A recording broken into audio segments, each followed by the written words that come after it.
Hello and welcome to your favorite nautical authoritative, NIMASA This Week, the voice of maritime, brought to you as always by the Nigerian Maritime Administration and Safety Agency, the nation's apex regulator and promoter of the shipping industry. My name is Ubongi Sen, and it's always a pleasure to be your guide on this voyage. And yes, talking about pleasure, we here at NIMASA are in celebratory mood because the DG of NIMASA, Dr. Bashir Jamo, made the list of those 455 Nigerians who were conferred recently with national honors by Mr. President. And so we now have Dr. Bashir Jamo, OFR. Yes, our DG is now an officer of the Federal Republic.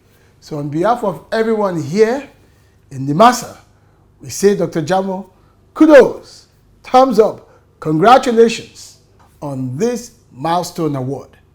The NIMASA team is proud of you. Congratulations, DG.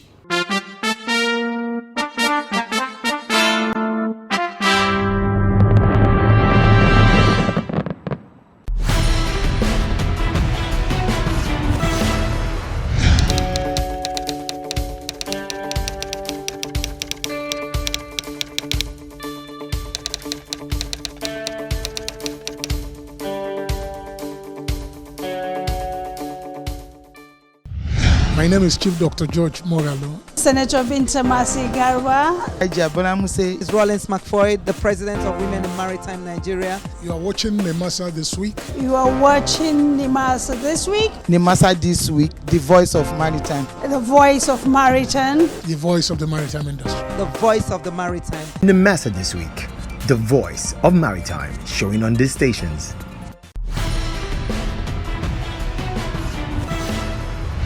Welcome back. It's still NIMASA This Week, the voice of maritime, and we're still celebrating the high attainment of our Director General, Dr. Bashir Jamo, on his national honor as an officer of the Federal Republic. And on the programming note, everything that went down in Abuja, from the conferment right up to the reception, you get to see on our next episode. But for today, we begin as always with the DG's diary, and this time round, the Honorable Minister for Transportation came visiting to the NIMASA headquarters, and it was time for Dr. Bashir Jamo to give an account of his stewardship. You get to find out more on the DG's diary. We'll also bring to you the concluding Know Your Convention conversation on salvage, plus our other regulars. So if you're ready, it's anchors away.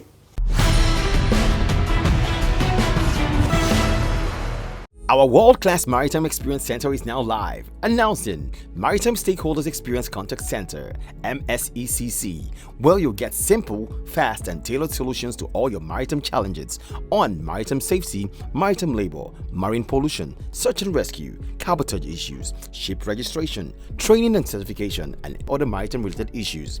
Contact us via the following channels: 23401-630-9590. Email us at contactcenter@nimasa.gov.ng, info@nimasa.gov.ng.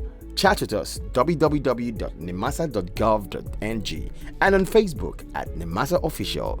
Let's resolve all your maritime related issues.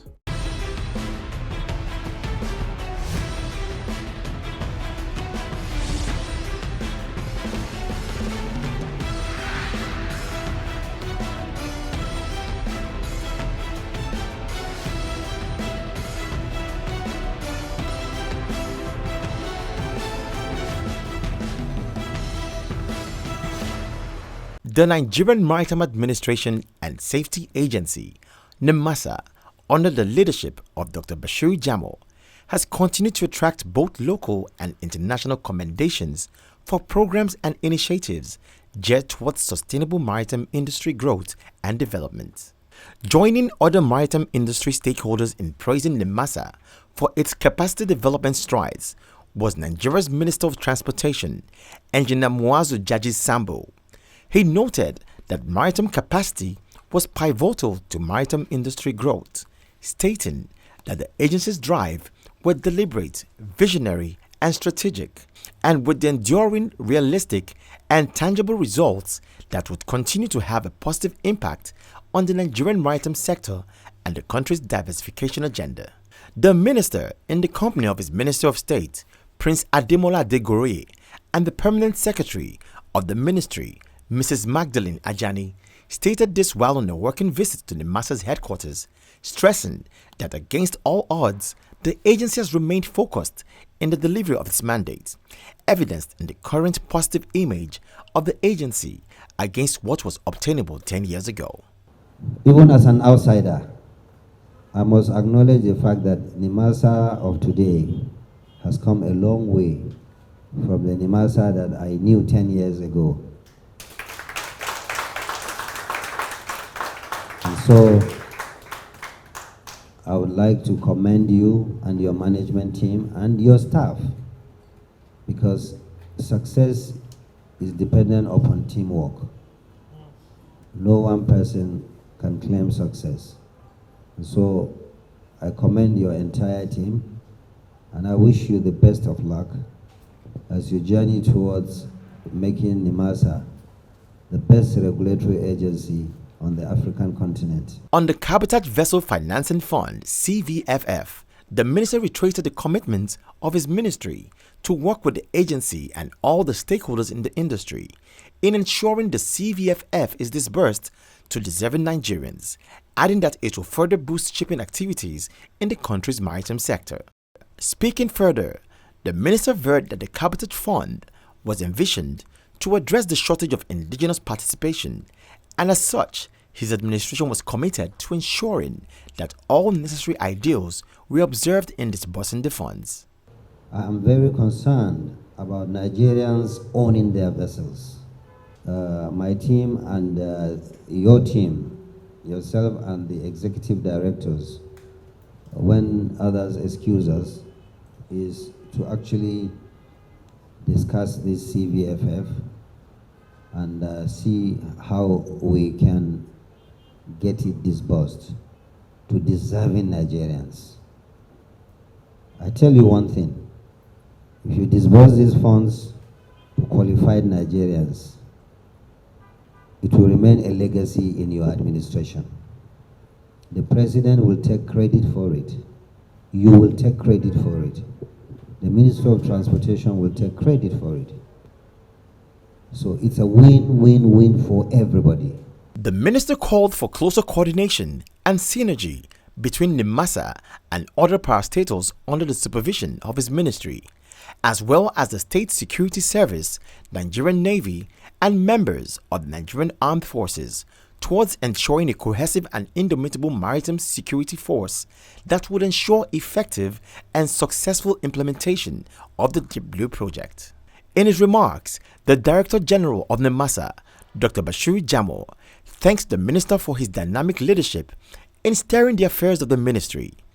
Jamo pledged NIMASA's unalloyed commitment to actualizing its mandate as stipulated in the 4 enabling acts of the National Assembly for a robust, attractive, and competitive maritime sector in Nigeria.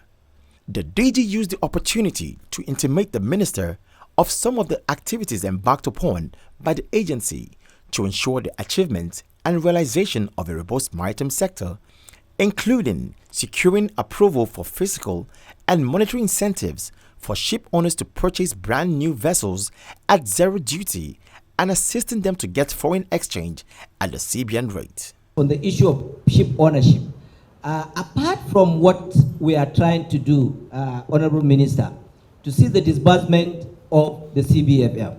Today in Nigeria, when you import a vessel, you pay minimum of 15%. Some of the vessels you buy it over 300 million, some $100 million. You can imagine 10%. So the first thing we did when we came on board, for the first time, we secured fiscal incentives from the federal government. The federal government granted fiscal incentives for the maritime industry. If you purchase a brand new vessel, you go with zero duty.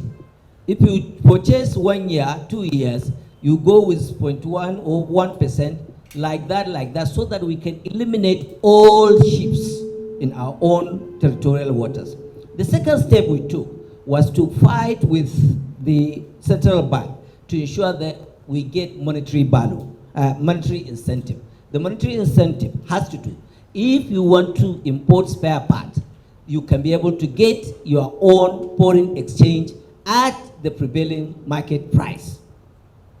Then secondly, if you want to procure ship, you can buy your own ship with your own with the foreign exchange at the prevailing central bank rate. So that one we were unable to conclude. The central bank responded to us, and they have given us mandate to ensure that we sit down with the stakeholders, we discuss with them the type of monetary incentive they want and which one is possible and which one is not possible. Jamo informed the minister that under the Deep Blue project, a combined 600 special forces drawn from the Nigerian Navy, Nigerian Army, Nigerian Air Force, and Department of State Security, among others, are undergoing training for special skills to ensure effective implementation of the project. He further informed the minister that more than 2,000 Nigerians had received training through the Nigerian Seafarers Development Program NSDP scheme, and that out of that number, 800 were actively engaged on various ships, with a huge number of them working on the Nigerian liquefied natural gas ships. On the issue of capacity building, sir, the special programs we have for National Seafarers Development Program, so far we have trained about above 2,000 Nigerians, and about 800 of them, they are engaged in different fields. Most of them, they are engaged in LNG vessels. We will give you statistical analysis on the number we train and where they are working. Some they are working in local ships, some they are international, but we are trying to develop data to know the status of any NSDP student that we train. That's on the issue of capacity building on CPRs. And we have from Man Oron, which is a product of Man Oron. They are in different areas. Honestly, Honorable Minister, we lack the capacity to absorb these students that we are training, both internationally and locally. That is why the issue of fleet expansion in terms of CBFF comes. When we have analysis of what coastal vessels, the need of coastal vessels, the type of coastal vessels we need, we have to go back also and institute an investigation, research on the inland waterways. What type of vessel we need in our own inland waterways? Whatever you can get at the international waters, you can get it in internal waters. Today, most of the mechanized fishing we do it on international waters. The inland waters, we leave it lying fallow. So we are taking a kind of research, conducting research on these vessels and other things, which at the end of the day, we come with it, act national ship building and ship repairs and infrastructure development strategy. So this strategy will come, Honorable Minister, as soon as it's ready, we'll forward it to you. It will give you the details of our own plan to see how we can expand it.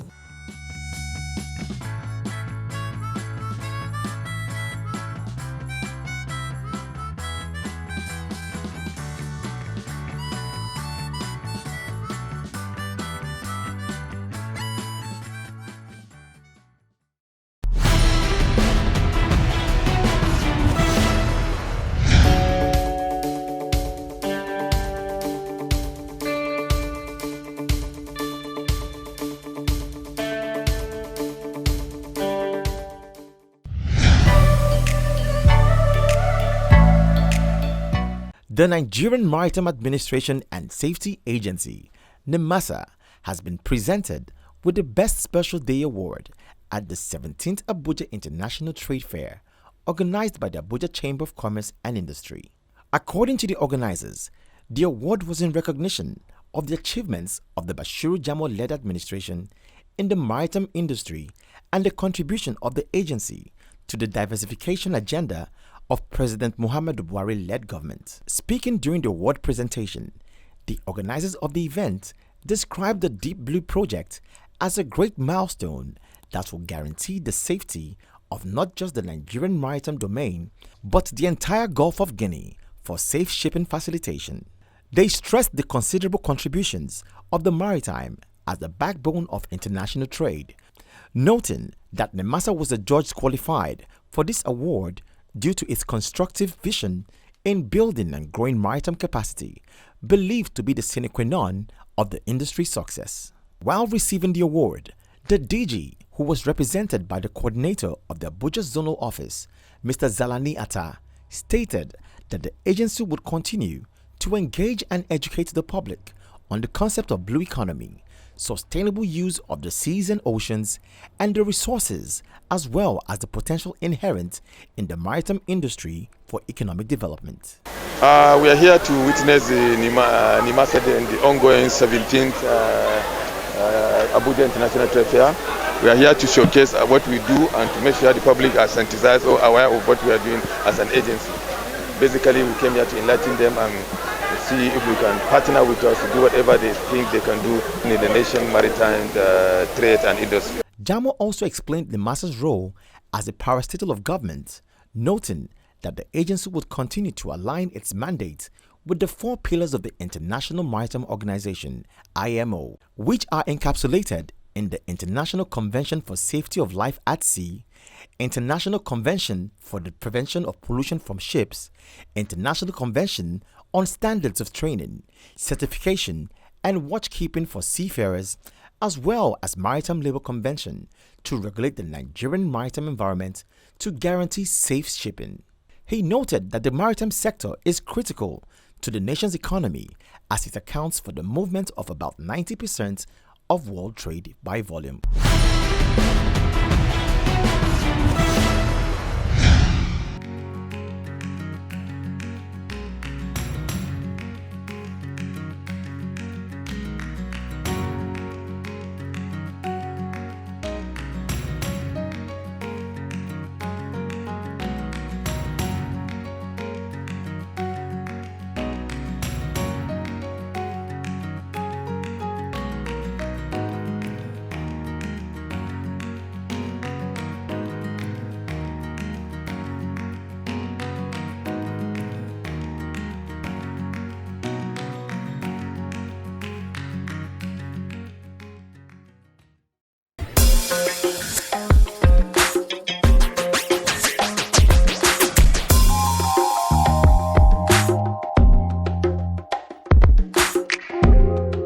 Welcome back to the Know Your Convention segment. Today, we bring you the concluding part on the International Convention for Salvage. Captain Kennedy, what are these special conditions or special compensation that Captain Nazif mentioned? The aim of the salvo is to ensure that the vessel in question is rescued from whatever danger. For example, maybe the vessel is taken in water or is listed. So the vessel has to be taken to a safe location. And once that is done, then the reward can now be assessed if the operation was successful or not. And also, like what my colleague said, the equipment you deploy and the proficiency at which you carry out the operation is also considered when awarding rewards to the salvo. So I think 2 situations or 2 scenarios have been painted here. The first is when the the salvage operation is not successful and the vessel is lost. And the second scenario is where there was a successful salvage operation. So just for clarity, let's assume the operations was not successful and the vessel was lost.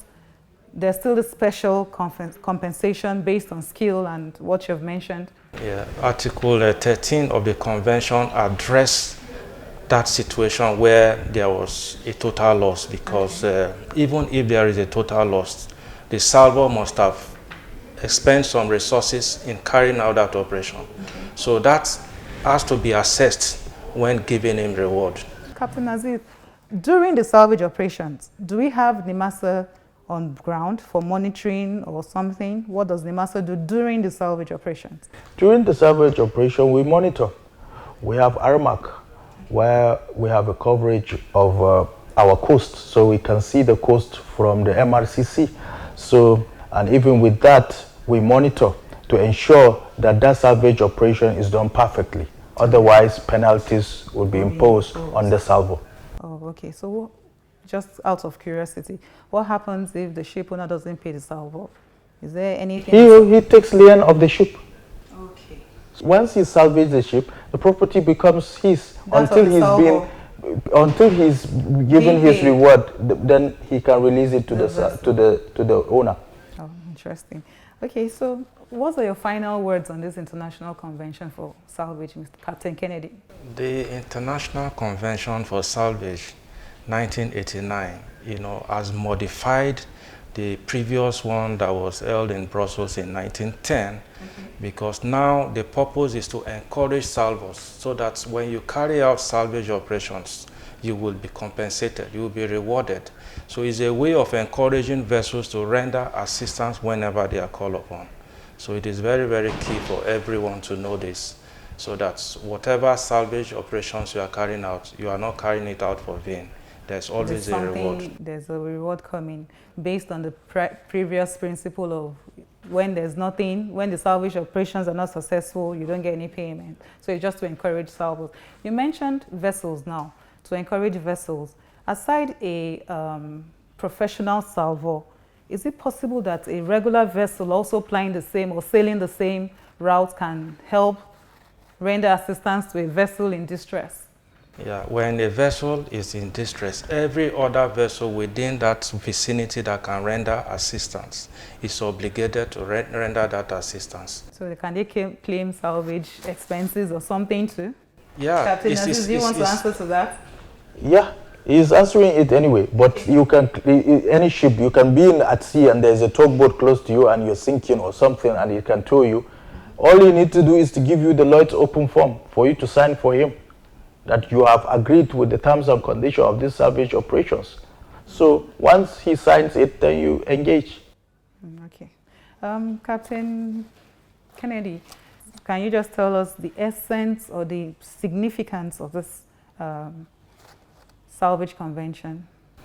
The salvage convention is key because shipping is an international business. And that is why IMO took it as a responsibility to ensure that this convention come into life. Okay. Because the convention addresses issues of conflicts in terms of salvage, and also it also protects the salvor so that whenever salvage services are rendered, they are sure that there is likely to be a reward if the operation is successful or not. Okay. All right. Thank you very much, Captain Aziz. Thank you for coming to this segment and giving us your very insightful comments. And also, thank you so much, Captain Kennedy, for coming to this segment. Thank you. So viewers, you've heard it all on the International Convention for Salvage. Until next time when I come your way, please stay tuned as NIMASA This Week continues.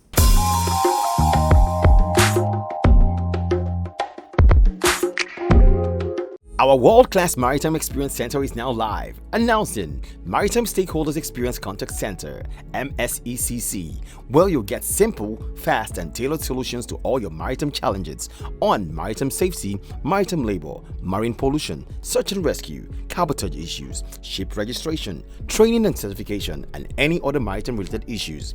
Contact us via the following channels: 23401 630 9590.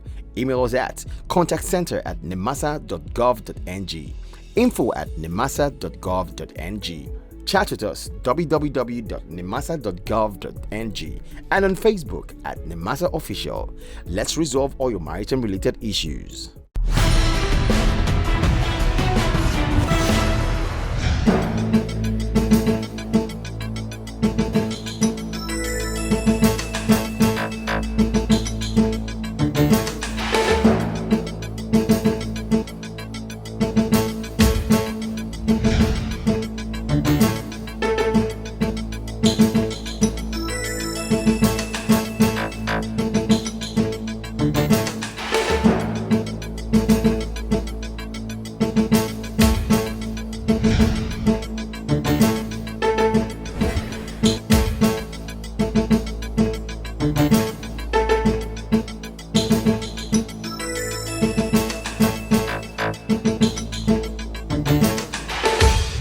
Welcome back. It's still NIMASA This Week, the voice of maritime. Without much ado, let's check out some of those nautical conversations taking place online.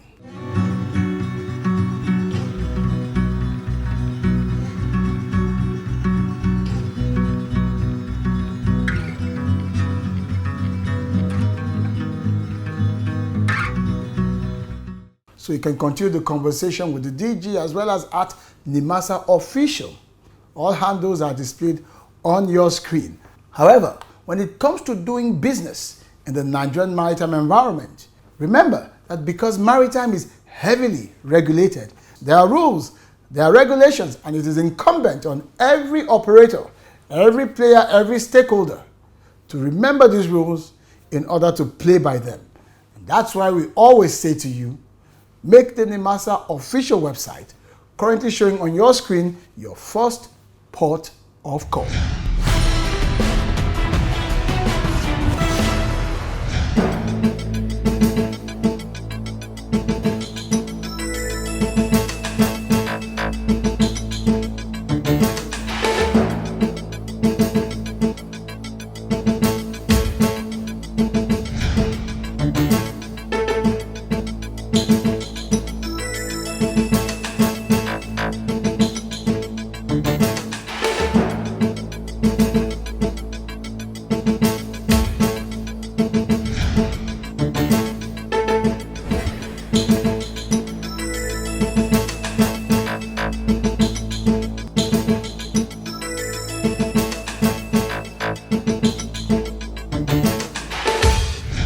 Thank you for watching today's episode of NIMASA This Week, the Voice of Maritime.